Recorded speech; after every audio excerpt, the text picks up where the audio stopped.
সংস্কারের দাবিতে আজকের এই মানববন্ধনের সম্মানিত প্রধান অতিথি বাংলাদেশ জামাত ইসলামীর কেন্দ্রীয় শুরা সদস্য ঢাকা মহানগরী দক্ষিণের নায়েবে আমির জনাব আব্দুল সবুর ফকির, উপস্থিত আছেন বিশেষ অতিথি শ্যামপুর কদমতলী জোনের সম্মানিত জোনাল ইনচার্জ জনাব সৈয়দ জয়নুল আবিদ সহ থানার বিভিন্ন পর্যায়ের নেতৃবৃন্দ, বাড়িওয়ালা ব্যবসায়ী সমাজ, ছাত্র সমাজ, অভিভাবক বৃন্দ, আসসালামু আলাইকুম ওয়া রাহমাতুল্লাহ।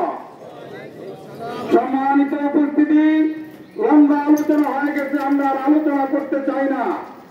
আমরা শুধু প্রশাসনকে জানিয়ে দিতে চাই, এই জুরাইনের প্রাণ কেন্দ্রে অবস্থিত মীর হাজীবাগ পাইপ রাস্তাটি এই এলাকার লোকদের চলাচলের একমাত্র সাব রাস্তা, বাইপাস রাস্তা হিসাবে 24 ঘন্টায় এখানে মানুষের আনাগোনা, ব্যবসায়ীদের চলাচল, হাজার হাজার ছাত্রছাত্রীর একমাত্র রাস্তা এটি।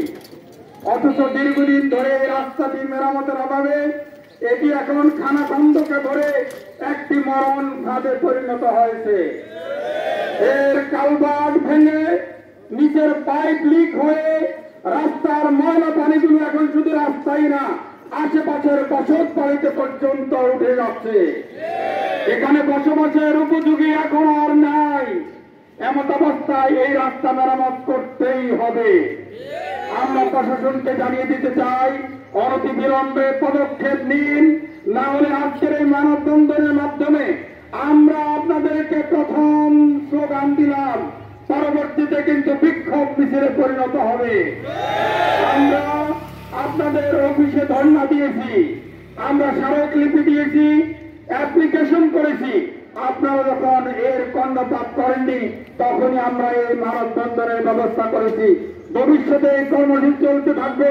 আপনারা আমাদের এই কর্মসূচির সাথে শরীক থাকবেন তো ইনশাআল্লাহ। আপনাদেরকে সেই আহ্বান জানিয়ে আজকের মানববন্ধন এখানেই সমাপ্ত ঘোষণা করছি। আমার তৌফিকুল্লাহ বিল্লাহ।